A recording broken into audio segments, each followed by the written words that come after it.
पापा, मैं शादी करना चाहता हूँ। मैं बहुत अकेला हो चुका हूँ। प्रीति, नहीं पापा, आपकी हर ख्वाहिश मैं पूरी करूंगी।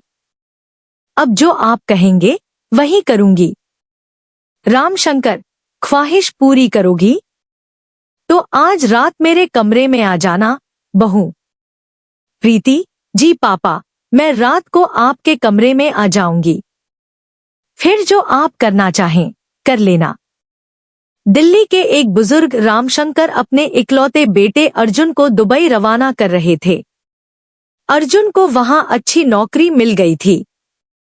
जाते जाते अर्जुन ने अपनी खूबसूरत पत्नी प्रीति का हाथ अपने बाप के हाथ में रखते हुए कहा, बाबा, प्रीति का ख्याल रखना, वो बहुत नाजुक है। रामशंकर मुस्कुराए, बेटा, फिक्र मत करो, मैं इसे अपनी बेटी जैसा प्यार दूंगा। अर्जुन ने प्रीति को गले लगाया और एयरपोर्ट चला गया। अगले दिन सुबह प्रीति जब ससुर को चाय दे रही थी, रामशंकर बोले, बहू, मेरे पास बैठो, मुझे तुमसे कुछ कहना है। प्रीति पास बैठी तो रामशंकर ने धीमी आवाज में कहा, पता नहीं क्यों, मुझे इन दिनों बहुत तन्हाई महसूस हो रही है। मुझे लगता है मुझे दोबारा शादी कर लेनी चाहिए। प्रीति ने नरम स्वर में कहा, पापा, आप ये क्या कह रहे हैं? मैं तो यही हूं ना, आपका ख्याल रखने, आपको खुश रखने के लिए। आप जो कहेंगे मैं वही करूंगी। रामशंकर के चेहरे पर मुस्कान फैल गई। वो धीरे से उठे और प्रीति के बगल में बैठ गए। कंधे पर हाथ रखकर बोले, ठीक है बहू, देखते हैं तुम मुझे कितना खुश रख सकती हो। प्रीति हल्के से मुस्कुराई, पापा, जल्दी क्या है? अब घर में सिर्फ हम दोनों ही तो हैं। आज रात आपको एक खास तोहफा दूंगी। कहकर वो चाय का ट्रे उठाकर किचन चली गई। रामशंकर उसकी कमर को निहारते रहे। उसके बाद रामशंकर अक्सर छुप छुप कर प्रीति को घूरने लगे।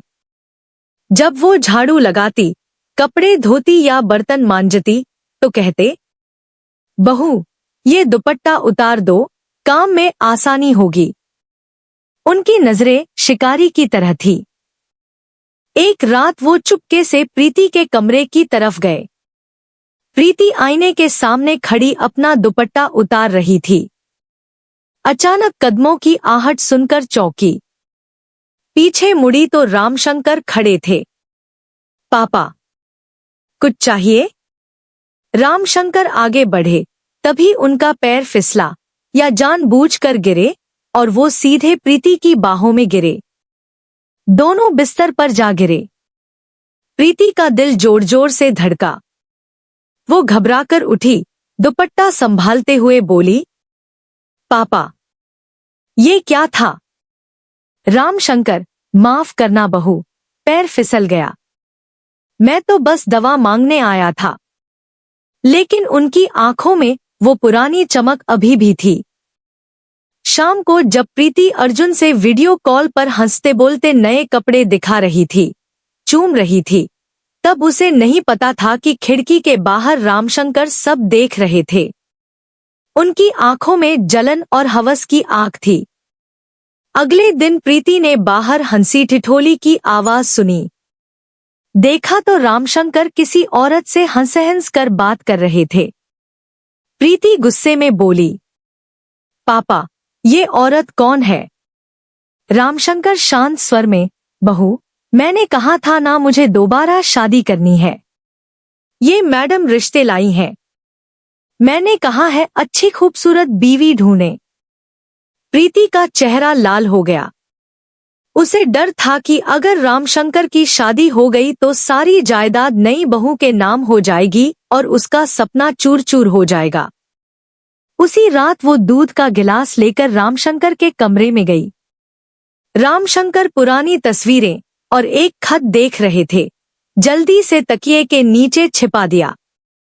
प्रीति नरम स्वर में, पापा, थक गए होंगे, सिर दबाऊं? उसने जानबूझकर अपना स्कार्फ गिराया और सिर दबाते दबाते अपना सिर रामशंकर के सीने पर रख दिया। रामशंकर की सांसें तेज हो गईं। बहू, ये क्या कर रही हो? प्रीति मीठे स्वर में, पापा, बस आपके दिल को सुकून दे रही हूं। जब तक मैं हूं, आपको दूसरी शादी की जरूरत नहीं। रामशंकर ने उसे बाहों में खींच लिया। अगर तुम मेरी हर ख्वाहिश पूरी करती रही तो सारी दौलत जायदाद तुम्हारी। लेकिन अगली सुबह जब रामशंकर एक खूबसूरत दुल्हनुमा औरत को घर लाए और बोले, बहू, आज से ये तुम्हारी सास है, मैं शादी कराया, तो प्रीति का सारा प्लान ध्वस्त हो गया। वो चीखी, पापा, आपने मुझे धोखा दिया। रामशंकर मुस्कुराए, नहीं बहू, ये तुम्हारी नौकरानी से ज्यादा कुछ नहीं। अब तुम्हें कोई काम नहीं करना पड़ेगा। तुम और मैं बस एक दूसरे को प्यार करेंगे। प्रीति खुश हो गई। उसे लगा उसने बाजी मार ली। लेकिन रामशंकर अब उससे दूर दूर रहने लगे। प्रीति बौखला गई।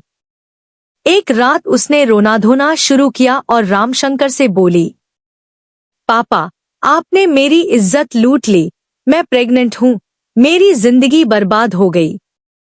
रामशंकर घबरा गए, बहू, मैंने कुछ नहीं किया। प्रीति चीखी, कल रात आपने मेरे साथ वो सब किया जो पति करता है, अब नाटक मत करो।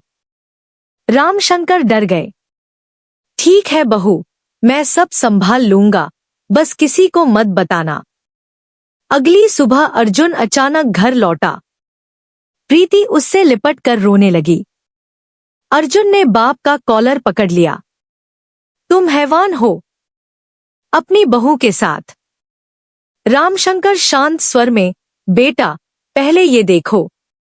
उन्होंने पुराना खत और तस्वीरें दिखाईं, जिनमें प्रीति कोठे पर रंग बिरंगे कपड़ों में नाचते हुए दिख रही थी। फिर फूलदान में छिपा कैमरा निकाला और वीडियो चलाया जिसमें प्रीति अपने आशिक के साथ बिस्तर पर थी। रामशंकर बोले, मैंने जानबूझकर इसके साथ नाटक किया ताकि इसका असली चेहरा सामने आए। ये मुझे ब्लैकमेल करना चाहती थी। और मेरी नई बीवी कोई और नहीं, लेडी डॉक्टर है, जिसने प्रीति का मेडिकल टेस्ट किया और साबित कर दिया कि वो कभी प्रेग्नेंट ही नहीं थी। सब झूठ था। अर्जुन का खून खौल उठा। उसने प्रीति को जोरदार थप्पड़ मारा। कमीनी, बेशर्म, मैं तुझे तलाक देता हूं। तलाक, तलाक। प्रीति पैर पकड़कर गिड़गिड़ाई, लेकिन अर्जुन ने उसे धक्के मारकर घर से निकाल दिया। रामशंकर ने बेटे को गले लगाया, बेटा, मैंने तुम्हें दुबई इसलिए भेजा था ताकि इस औरत का असली चेहरा सामने आ सके। कहानी खत्म। अगर आपको ये कहानी पसंद आई तो लाइक, शेयर और सब्सक्राइब जरूर करें। आपका सपोर्ट हमारे लिए बहुत कीमती है। धन्यवाद।